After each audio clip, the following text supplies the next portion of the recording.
President Joe Biden will be making history when he addresses Congress in just over an hour.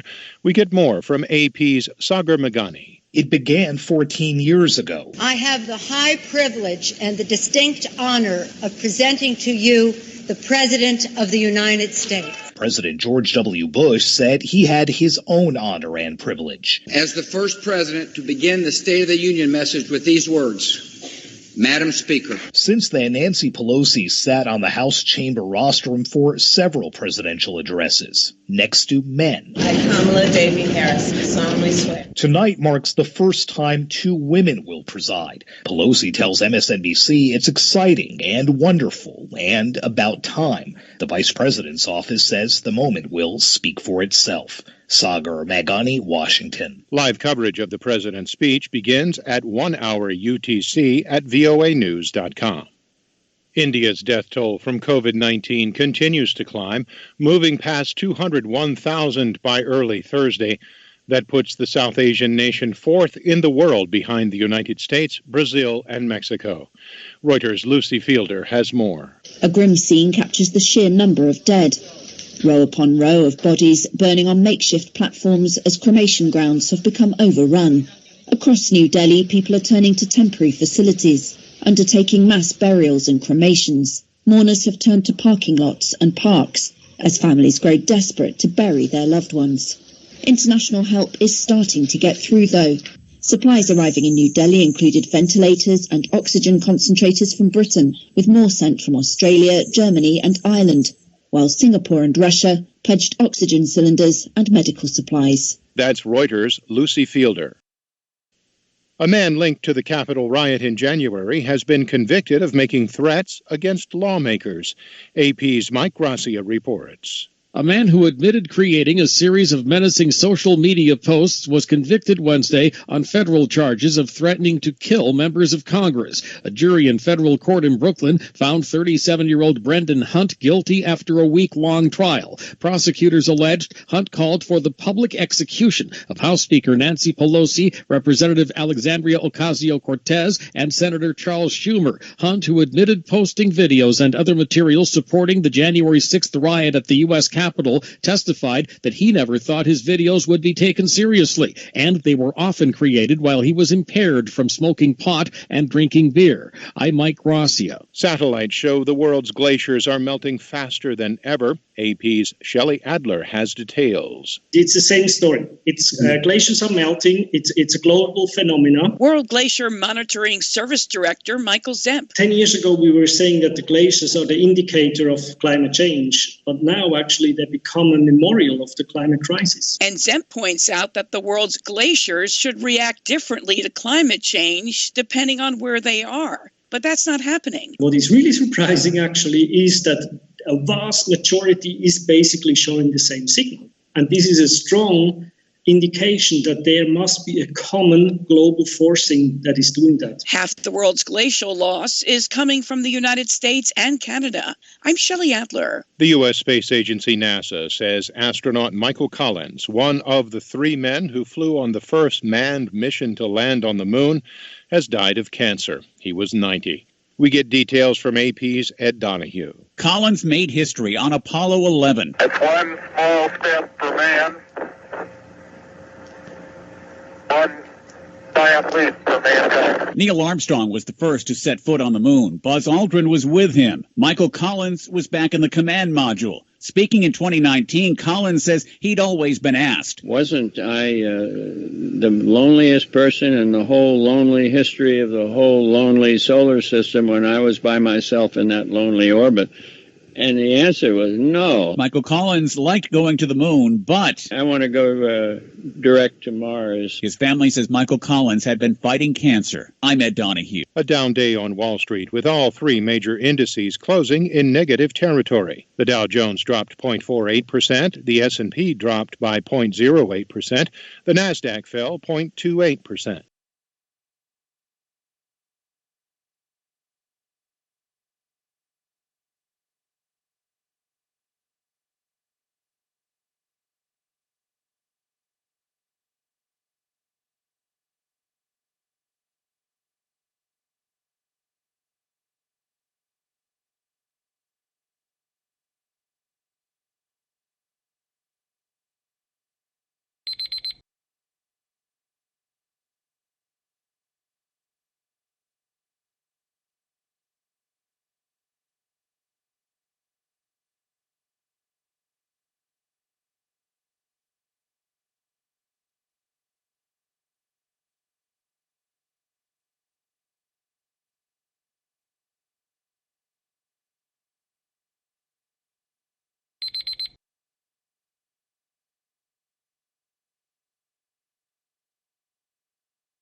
Hi, thank you for watching.